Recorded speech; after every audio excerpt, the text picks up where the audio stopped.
حي على الفلاح.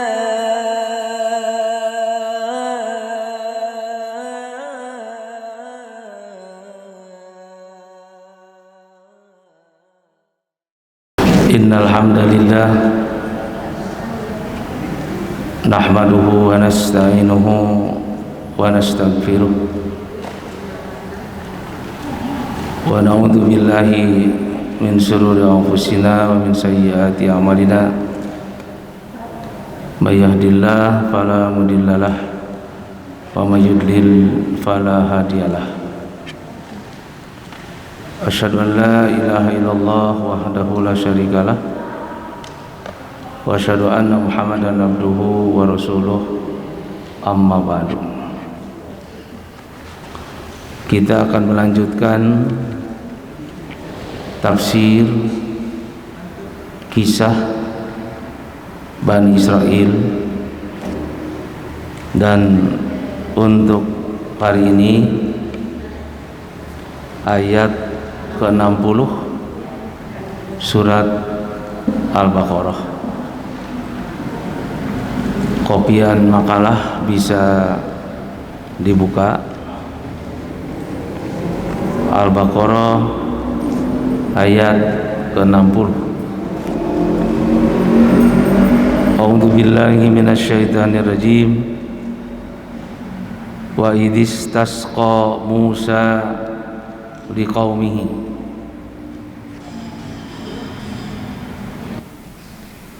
faqul nadrib bi'asaqal hajar fanfajarat minhu isnata asyrata ainan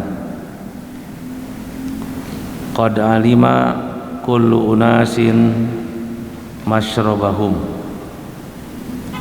kulu washrabu min rizqillah wala ta'thaw fil ardi mufsidin. Wa idistasqa Musa liqaumihi, ingatlah ketika Nabi Musa meminta air minum bagi kaumnya. Faqulna, kami berkata, idrib bi'asaqal hajar, pukulkan tongkatmu pada batu.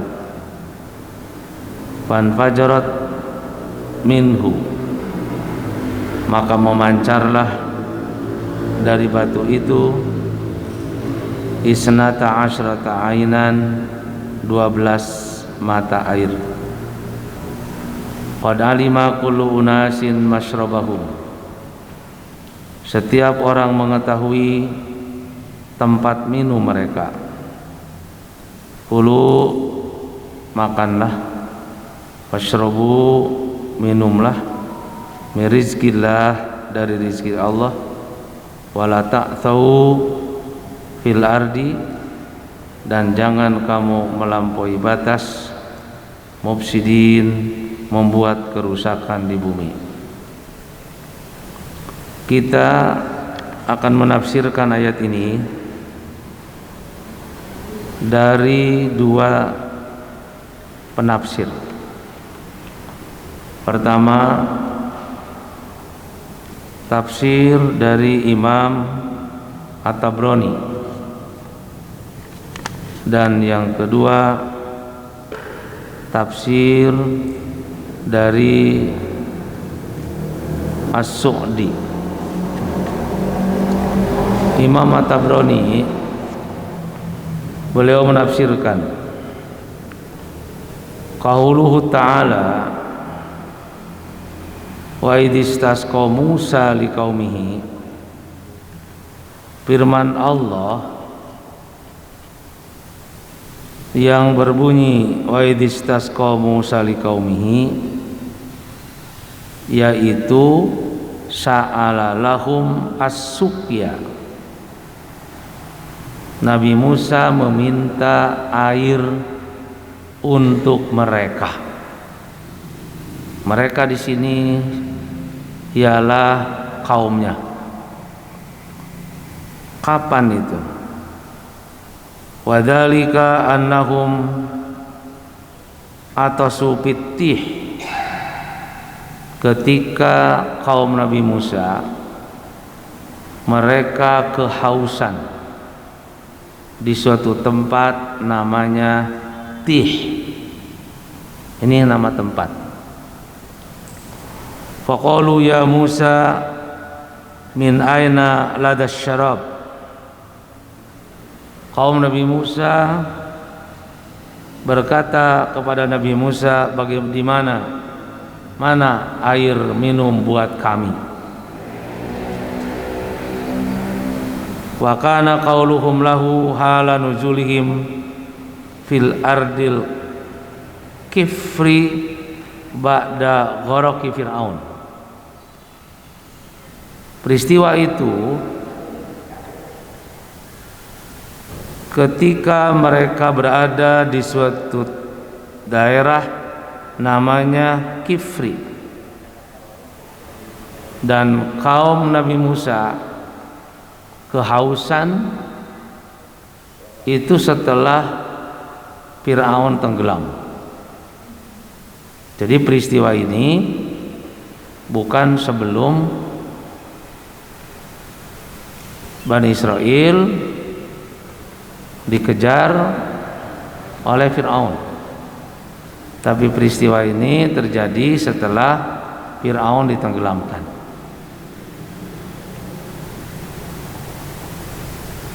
Fastasqalahu Musa, maka Nabi Musa istisqa, meminta air. Fakulna, kita suka mengatakan kami, fakulna kami berfirman, maka fa'auhallahu ilaihi, Allah mewahyukan kepada Nabi Musa, anidrib bi'asaqal hajar, pukulkan oleh engkau tongkatmu al-hajar pada batu. Allah menyuruh agar air keluar, tongkat Nabi Musa dipukulkan pada batu. Dari mana tongkat Nabi Musa itu? Apakah hasil menemu di jalan ketika jalan-jalan? Sehingga satu pertanyaan bagi kita, salah satu mukjizat Nabi Musa adalah tongkatnya. Wa kanat asau min asil jannah. Tongkat Nabi Musa itu dari pohon surga, tidak sembarang tongkat. Tuluha asyratu adru'in, tingginya, panjangnya 10 siku. Kalau siku kita setengah meter, ini berarti 10 siku 5 meter. Ini siku kita, belum siku Nabi Musa. Ala tuli Musa, tingginya tongkat itu setinggi Nabi Musa. Berarti dapat digambarkan bukan tongkat yang pendek gitu, seperti tongkatnya orang yang kurang kuat berjalan gitu. Walaha syu'batani tattakidani fid dhulumah nuron. Pada tongkat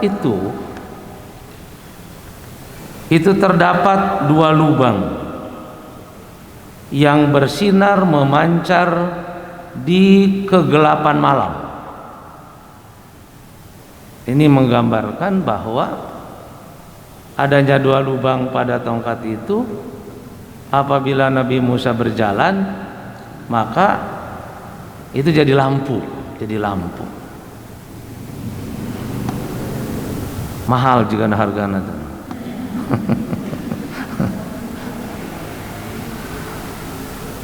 Wa kana Adam hamilaha ma'ahu minal jannah ilal ardi. Inilah asal mulanya, bahwa ketika Adam turun ke bumi, maka Adam membawa tongkat itu dari surga ke bumi. Berarti dari Nabi Adam. Fatawarasat hal anbiya'u sogiron an kabirin. Maka si tongkat itu akhirnya menjadi mewarisi antara satu orang dengan yang lain. Sogiron, nabi yang muda, kabiron juga kepada nabi yang usianya lanjut, hatta wasala ila Syu'aib, sampailah si tongkat itu kepada Nabi Syu'aib.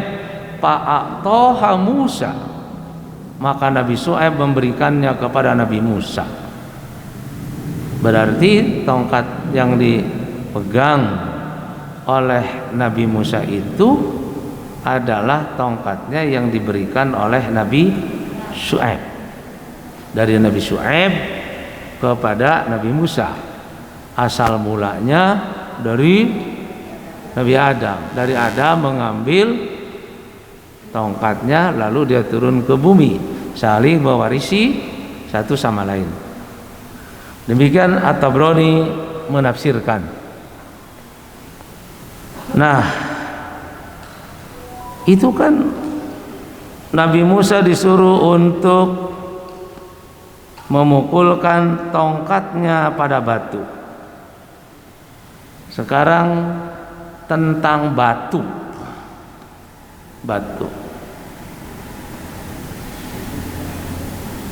Batunya batu yang mana? Sebab di jalan pun loba batu.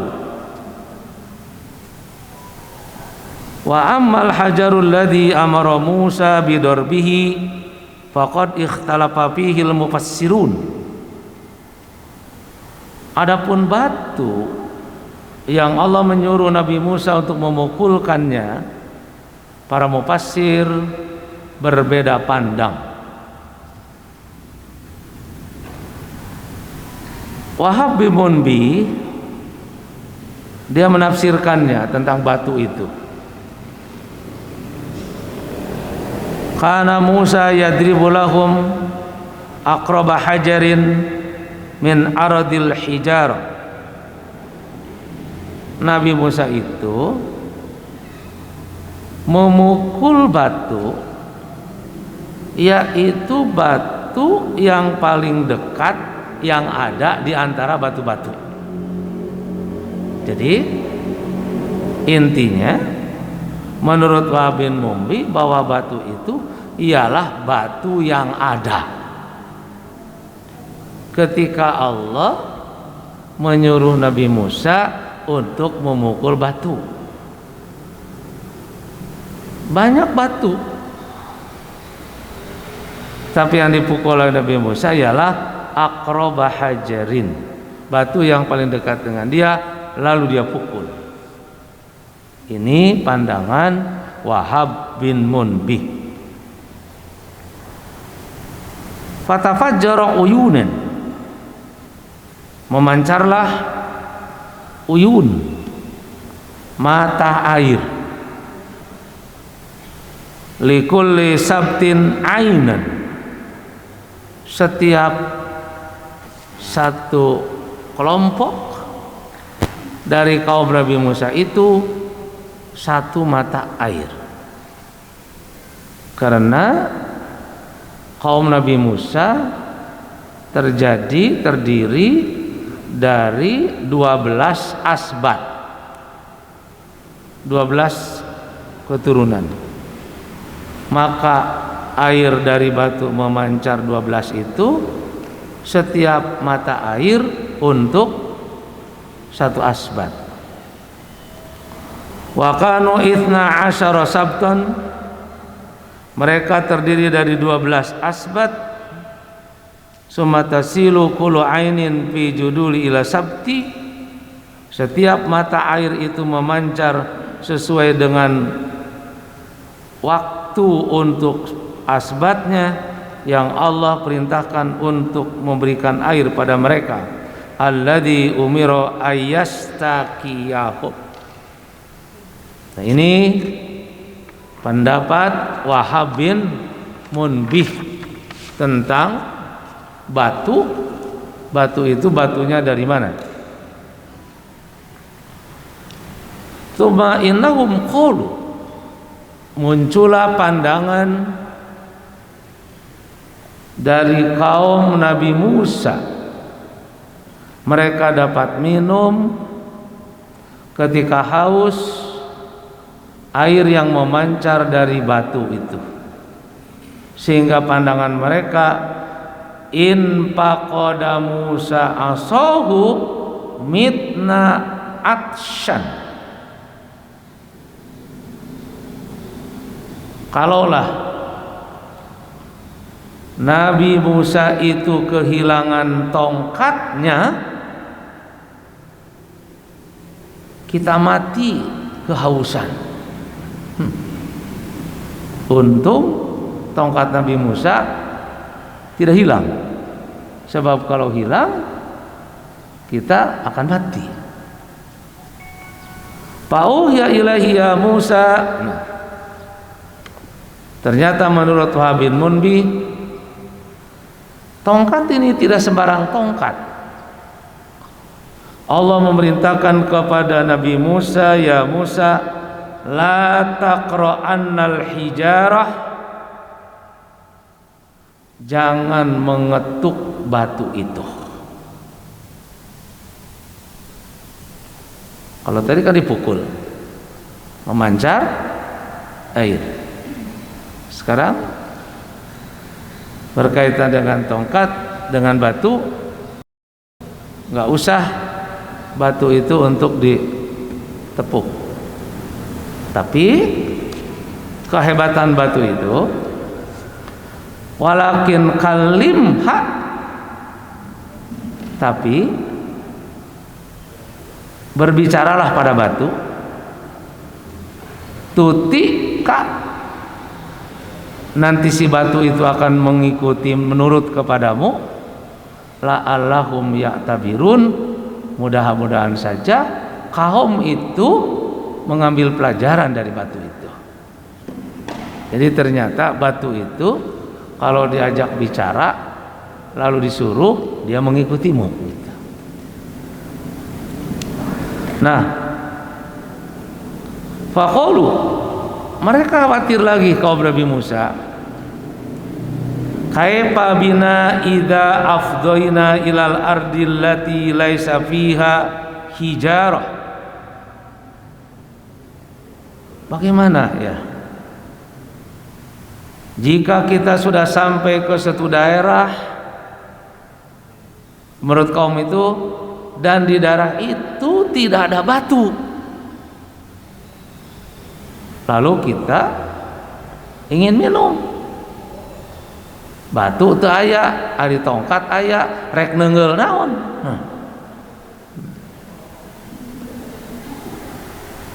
Sebab kalaupun ada tongkat batu teu aya berenang tiada teungeuleun. Ai tadi mah kekhawatiran teh kumaha lamun tongkat teu aya. Pahamila Musa mahu hajaron, maka Nabi Musa membawa batu. Takut di tempat itu tidak ada batu, paitsuma najalu alqaw, manakala Nabi Musa singgah di suatu tempat di sana ada batu, batu itu tinggal dilemparkan. Nah, inilah tafsir pertama pandangan Wahab bin Munbih tentang batu. Wa qala akharun, Nah, ini tafsir kedua tentang batu juga, yaitu batu yang mana? Kana hajaron makhsuson bi'ainihi. Batu ini adalah batu yang khusus untuk Nabi Musa. Jadi tidak sembarang batu nuka panggih, tapi ini mah batu yang dikhususkan Allah bagi Nabi Musa. Nah, apa alasannya bahwa batu ini adalah batu yang khusus untuk Nabi Musa? Wadalilu ala dalika, dalil, alasan, petunjuk terhadap itu idkhalu alif wal lam alaihi wadhalika li ta'rif. Sebab pada ayat wa idistasqa Musa liqaumihi, kata al-hajar itu pakai alif lam, dan alif lam menunjukkan li ta'rif, sesuatu yang khusus, tidak bebas. Coba lihat ayatnya belakang. Wa idistasqa Musa liqaumihi, ya, faqul nadrib bi asaqal hajaro. Nah, di sana kan ada apa tuh? Ada alif lam. Beda kalau ayat ini berbunyi faqul nadrib bi asoka hajaron, itu beda. Kalau hajaron berarti nakiroh dalam ilmu nahu. Kalau nakiroh berarti maknanya batu mana saja. Tuh. Kalau al-hajar, nah, adanya alif lam itu menunjukkan batu tertentu. Kita menyebut waladun, anak mana saja. Tapi kalau al-waladu, nah gitu, itu tidak sembarang anak. Maka anak yang kita lihat, anak yang kita suruh adalah al-waladu, anak itu gitu. Karena itu di awal surat ya yang kita baca dalam Al-Quran, dalikal kitabu, ya, la roiba fi, bukan dalika kitabun, bukan, tapi dalikal kitabu, ada alif lam kan. Nah, itu menunjukkan bahwa tidak sembarang kitab. Itu adalah Al-Quran. Tapi kalau dalika kitabun, itu berarti kitab yang mana saja. Lalu dipelintirkan oleh orang untuk memalingkan pemahaman bahwa kitab yang tidak diragukan itu bukan kitab ini, bukan kitab Quran, tapi dalika tuh itu gitu. Bukan ini. Sehingga Quran mah karena adalah yang tidak diragukan itu, kitab itu berarti kitab Al-Quran diragukan gitu. Nah akhirnya di sini perlunya belajar ilmu lagi. Kalau tadi makrifat dengan nakiroh mah itu dalam tataran ilmu nahwu, ilmu qawaid. Tapi kalau yang seperti itu, zalikal kitabu la raiba fi, adanya di dalam tataran ilmu sastra, ilmu balaghah. Nah, makanya dalam ilmu balaghah ada yang disebut litaqdim, untuk mengagungkan, dekat tapi menggunakan alat yang jauh gitu. Alat yang jauh. Apabila yang dekat digunakan pakai alat yang jauh, itu antaranya menunjukkan litaqdim. Makanya dalikal kitabu tidak diartikan tuh itu, tapi maknanya inilah itu.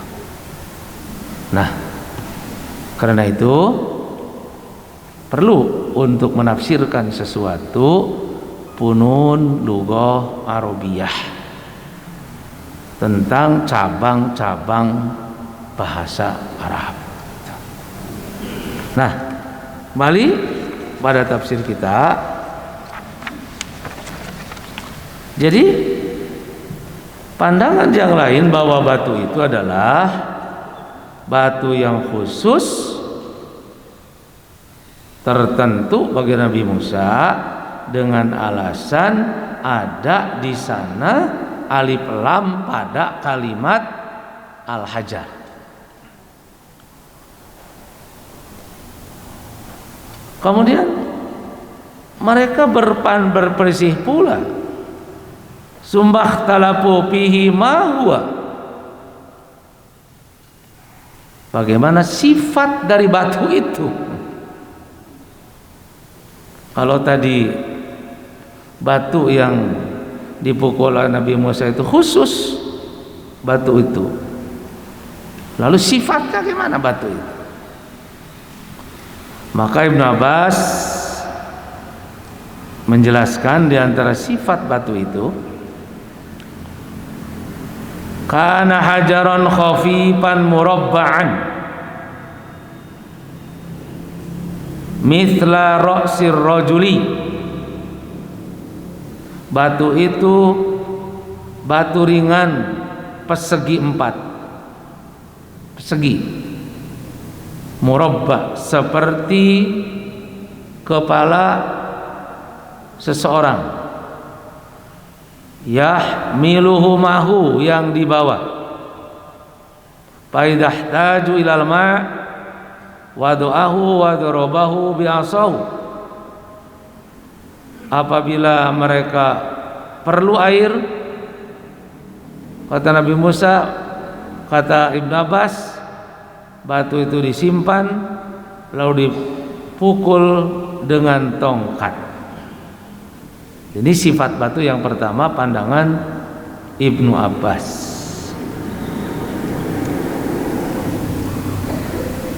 Adalah kana ruhoman, sifat batu itu halus, lemes. Lalu ada lagi pandangan dari sifat batu itu, wakila kana hajaron pihi ithna asyara hafratan, batu itu memiliki 12 lubang, tanbau min kulli hafratin ainu ma'in azbin furatin,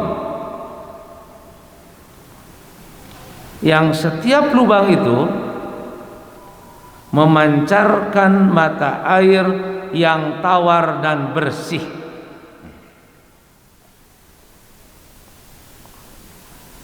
Fa idza takhadu hajatahum minal ma',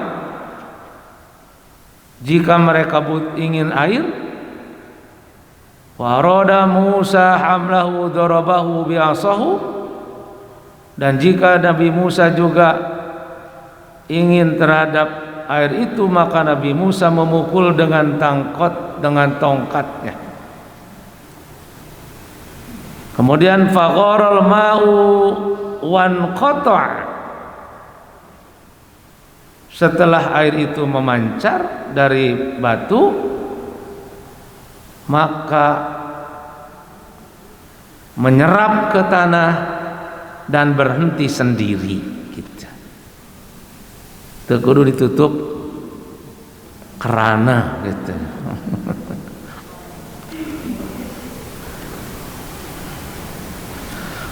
Dan air itu, batu itu, wa kana yuski kulla yaumin sitami'ati alfin, batu itu setiap hari memberi minum 600.000.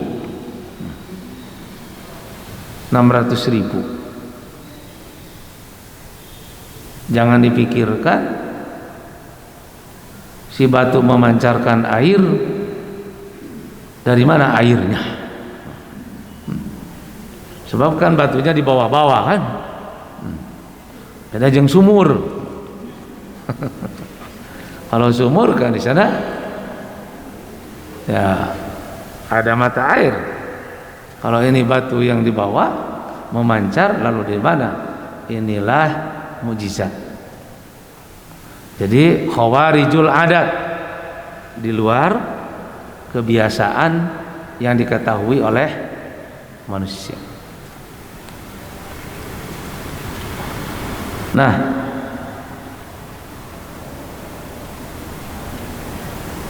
ini ada juga pandangan lain dari Sa'id bin Jubair. Huwallazi wada'a Musa alaihi thawbahu. Batu itu ialah batu yang Nabi Musa menyimpan bajunya di atas batu itu. Nah, ini berkaitan dengan orang-orang Bani Israel menyakiti Nabi Musa. Janganlah kalian menyakiti Nabi Musa. Nah, liyagtasila hina romau bil adrah, batu itu ialah batu atau di mana Nabi Musa menyimpan bajunya di sana. Ketika Nabi Musa ingin mandi dan mereka Bani Israel menuduhnya Nabi Musa adroh. Adroh itu penyakit kelamin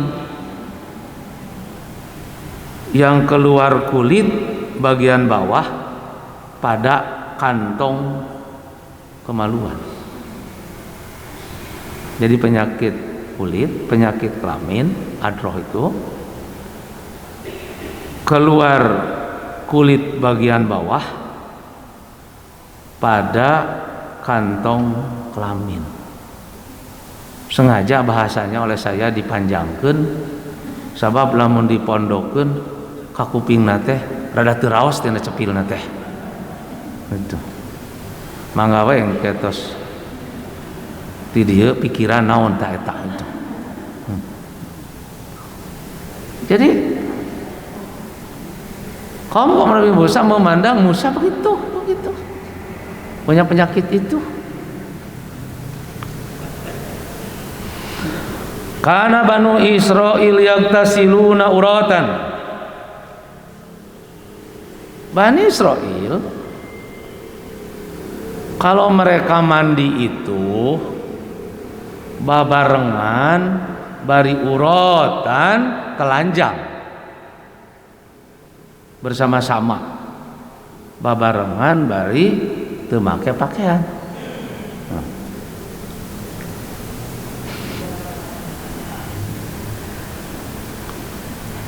Mana gitu?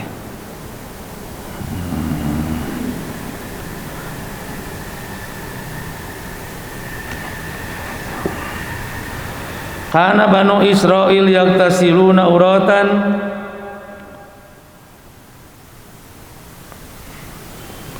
terlewat ya? Ke bawah ini, ke atas. Qala Sa'ad bin Munbih. Nah, jadi huwallazi wada'a Musa alaihi taubahu, batu itu ialah yang Nabi Musa menyimpan bajunya ketika dia mandi, yang mereka menuduh bahwa Nabi Musa itu adalah adrah. Fanafarul hajaru bi thawbihi, maka batu itu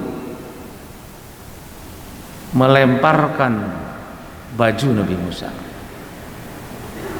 Wa marra bihi ala malaiban Bani Israil,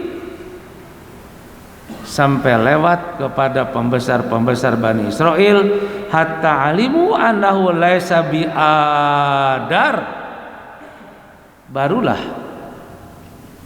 mereka tahu setelah batu itu melemparkan baju Nabi Musa bahwa Nabi Musa itu tidak berpenyakit adroh.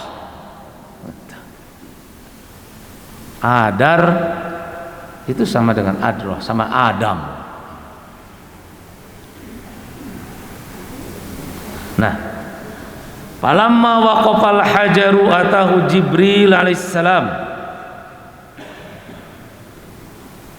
ketika batu itu berhenti, sudah terpisah tadi batu dengan baju itu, Jibril datang.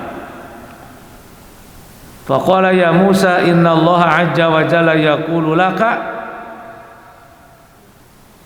wahai Musa, Allah subhanahu wa ta'ala berfirman untukmu, irfa hadal hajara, angkatlah batu ini. Ini Jibril menyuruh Nabi Musa. Fali fihi qudrah, maka aku di dalam batu nanti ada kekuatan. Berarti kalau dalam pandangan ini bahwa Jibril itulah kekuatannya yang ada pada batu itu. Walaka fihi mukjizat, sedangkan bagimu adalah mukjizat. Kekuatan dari batu itu adalah dari Jibril, sementara bagi Nabi Musa itu adalah mukjizat. Faqad dzakara ta'ala dzalika fi qoulihi la takunu kalladina adaw Musa. Nah, ini ayatnya. Janganlah kamu seperti orang-orang yang menyakiti Nabi Musa. Apa mereka menyakiti Nabi Musanya? Tadi romauhu bil adroh, nyangka punya penyakit adroh. Fabarallahu mimma qalu, maka Allah membersihkan Nabi Musa dari apa yang mereka tuduhkan itu. Selanjutnya, batu itu fahamalahu Musa wa wada'ahu fi mikhlatihi. Nabi Musa membawa batu itu dan menyimpannya di keranjang. Maksudnya keranjang tempat membawa sesuatu, bukan keranjang sampah gitu jadi maksud. Wa kana idza taja ilal ma' darabahu bi asahu. Apabila dia perlu air, maka Nabi Musa memukul dengan tongkatnya gitu. Nah, ini adalah menjelaskan tentang sifat dari batu itu. Nah, jadi melihat dari dua pandangan,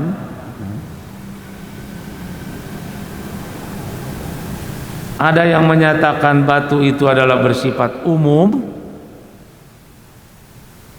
yang Nabi Musa temukan dan yang dekat dengan Nabi Musa. Yang kedua, batu itu adalah batu yang khusus bagi Nabi Musa. Nanti di belakang kita mengambil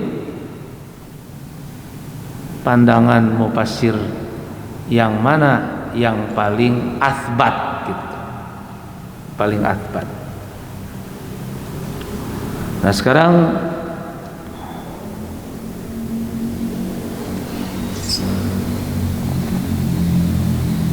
wa qissatu dzalikal hajar ma ruwiya an Rasulillah sallallahu alaihi wasallam, berkaitan dengan kisah batu yang diriwayatkan dari Rasulullah sallallahu alaihi wasallam, kana banu Israil yaktasiluna uratan,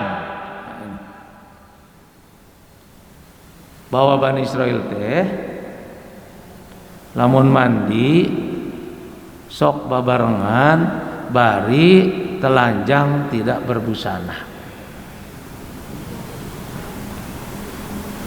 Mata lamun ayeuna zaman modern aya sok mandi babarengan bari teu marake pakaian keur mandina, nah gitu kan, itu adalah Bani Israil dulu no gitu.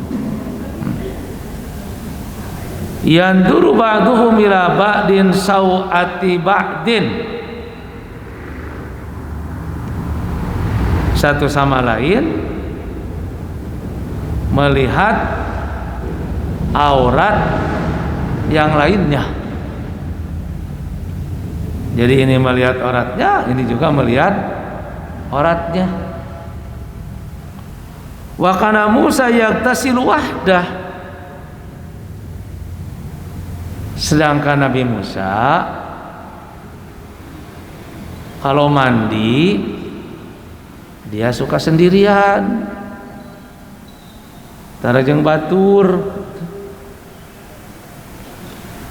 Nah, faqalu, maka mereka menuduh. Nah, ini janganlah kamu menyakiti Nabi Musa.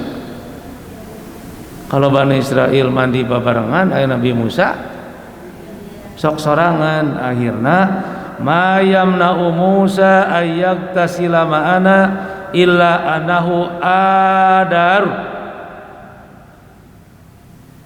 Tidaklah Nabi Musa tidak mau mandi beserta kita kecuali dia berpenyakit adar.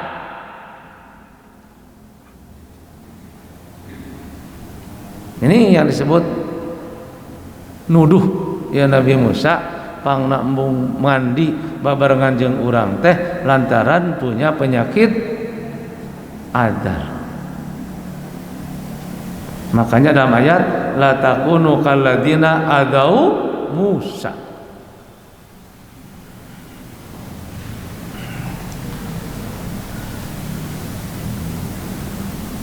Adhaba yaktasilu marratan. Nah,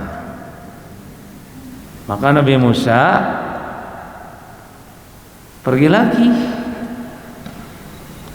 Dia mandi sakali deui. Kalau tadi mandi sendirian, ayeuna lantaran dituduh adar, maka dia mandi lagi sekali lagi. Pawado asaubahu ala hajarin, dia menyimpan bajunya di atas batu. Fafarrol hajaru bitaubihi, maka si batu itu melepaskan bajunya. Maka Pak Jamaha Musa bi atharihi, lalu Nabi Musa lari mengejar baju yang terpisah dari batu itu. Lalu Nabi Musa mengatakan, saubi, bajuku ya Hajar wahai batu, saubi ya Hajar, bajuku wahai batu. Kira-kira Nabi Musa ketika mengejar baju berbusana tidak? Tidak. Kalau tidak berbusana, kelihatan apakah Nabi Musa adar atau tidak. Maka hatta nadarat Banu Israel, sehingga Bani Israel melihat ila sawati Musa, pada auratnya Nabi Musa. Faqalu, baru mereka mengatakan, wallahi demi Allah, ma bi Musa min ba'sin, Nabi Musa teh geuning henteu. Tidak. Faqama ba'dama nadara Banu Israil, lalu berdirilah setelah Banu Israil melihat. Fa akhadha Musa taubahu, lalu Nabi Musa mengambil bajunya. Fatopi qabil hajar dorban, lalu Nabi Musa menemukan baju, lalu dipukullah si baju itu, lalu dipukullah si batu itu. Usaha ku Nabi Musa kunaon lantaran si batu ninggalkeun baju gitu. Jadi kalau Bani Israel dengan Bani Israel itu mandi gitu ya, bersama-sama, lalu satu sama lain melihat auratnya, bagi Nabi Musa kerikeun adab mereka di saat itu seperti itu, dia tidak melakukan itu. Dia mandi saja sendirian. Muncul tuduhan pangna embung mandi babarengan teh lantaran berpenyakit itu. Untuk membuktikan, nah gitu, fabara'ahullah, lalu Allah mensucikan, membersihkan apa yang mereka tuduhkan. Bukan berarti Nabi Musa terus mandi babarengan dengan Bani Israel sehingga auratnya kelihatan, tapi dengan ilmu Allah itu kan, nyimpan baju di atas batu kemudian terpisah, lalu Nabi Musa mencari baju itu, kelihatan oleh Bani Israel ternyata dia tidak beradar. Nah, sekarang tafsir As-Su'di. Faqul nadri bi'asaqal hajar,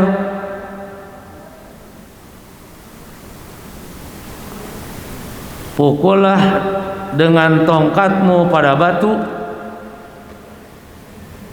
Maka menurut As-Su'di, imma hajarun makhsusun ma'lumun indahu wa imma ismun jinsin. Ini sama pandangannya. Apakah itu batu yang khusus, yang ditentukan khusus bagi Nabi Musa, atau satu nama batu saja yang mana saja? Artinya As-Su'di tidak menentukan yang mana yang dimaksud dengan batu. Dia ambil dua-duanya. Yang dimaksud dengan batu ini, apakah batu yang dikhususkan untuk Nabi Musa, ataukah si batu itu batu yang mana saja yang nama batu. Fan fajarat minhu itna asrata ainan, maka memancar 12 mata air.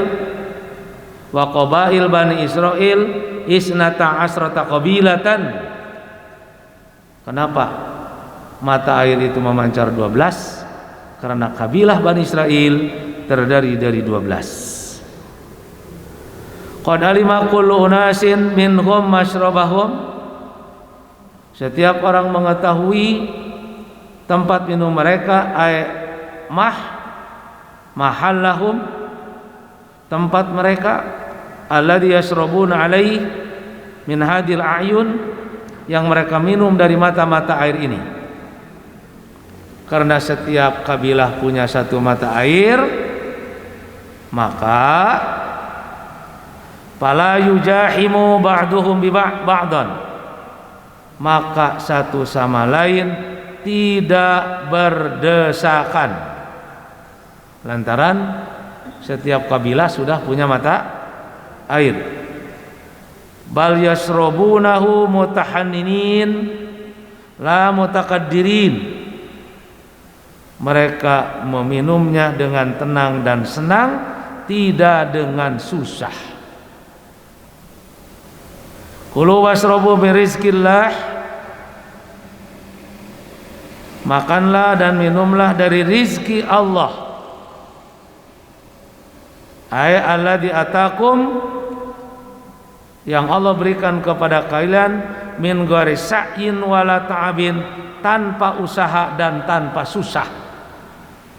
Inilah enaknya Bani Israel dulu kan ya. Ketika mereka kelaparan, ingin makan, datang manna wasalwa. Manna wasalwa datang. Ketika mereka kehausan, tanpa usaha, tanpa lelah, air itu juga datang. Makanya muncullah di akhir, wala ta'thau fil ardi, kamu sudah diberi nikmat yang begitu banyak, janganlah kamu itu membuat kerusakan yang sangat di bumi ini. Ta'thau itu takhrubu ila wajhil ibsad, kamu keluar memburu kerusakan. Tuh. Sebab ada orang yang merusak tidak dengan niat untuk merusak, tapi kalau orang memburu untuk membuat kerusakan, itu berarti sudah punya rencana untuk membuat kerusakan. Maka Allah menggunakannya dalam ayat ini dengan kalimat wala ta'thau. Al-athwu itu, al-athwu itu adalah membuat kerusakan yang direncanakan. Ini berarti salah satu sifat ya, yang ada pada Bani Israel. Memang kerusakan itu sudah diprogram, atau kerusakan itu sudah ada rencana. Nah, saya ambil dari tafsirnya Ibnu Jauzi. Pandangan mana dari kedua pandangan di atas? Ibnu Jauzi mengatakan ada dua pandangan tentang hajar. Pertama, hajarun ma'rufun ainun li Musa. Ini pandangan Ibnu Abbas, yaitu batu yang tertentu ditentukan khusus untuk Nabi Musa. Tadi ada pandangan dari yang lain, kenapa batu itu khusus? Karena di sana ada alif lam. Yang kedua, annahu amrun bidarbin ay hajarun kana. Kalau yang kedua ini ialah batu yang mana saja, maka al-athbat al-awwah, yang paling kuat yang pertama, yaitu batu yang dipukul oleh tongkatnya Nabi Musa tidak sembarang batu. Batu yang khusus berikan oleh Allah kepada Nabi Musa, itu athbat. Sedangkan sifatnya dari batu itu, Ibnu Jauzi menyebutnya ada tiga. Kana hajaron murabba'an, batu itu persegi empat. Yang kedua, mislu ra'si tsaur, seperti kepala sapi. Yang ketiga, mislu ra'si syat, seperti kepala kambing. Kalau yang tadi kita tambahkan kan, ada yang batu itu halus gitu ya. Lalu ada yang si batu itu memiliki 12 lubang ya, yang setiap lubang memancarkan air, lalu dibawa oleh Nabi Musa di dalam sebuah kantong. Apabila perlu, maka Nabi Musa memukulkan pada batu itu. Maka nampaknya kalau dilihat dari sisi keilmu qawaidan, karena Allah menggunakannya alif lam, maka batu itu adalah batu tidak sembarang batu. Demikianlah tafsir kita pada pagi ini, Al-Baqarah 90 60 setengah celok 60. Mudah-mudahan nambah wawasan. Semoga iman kita semakin kuat terhadap apa yang dijelaskan Allah dalam Al-Quran. Sami'na wa ata'na ghufranaka rabbana wa ilaikal masir. Aqulu qawli hadza wa astaghfirullah li wa lakum. Wassalamualaikum warahmatullahi wabarakatuh.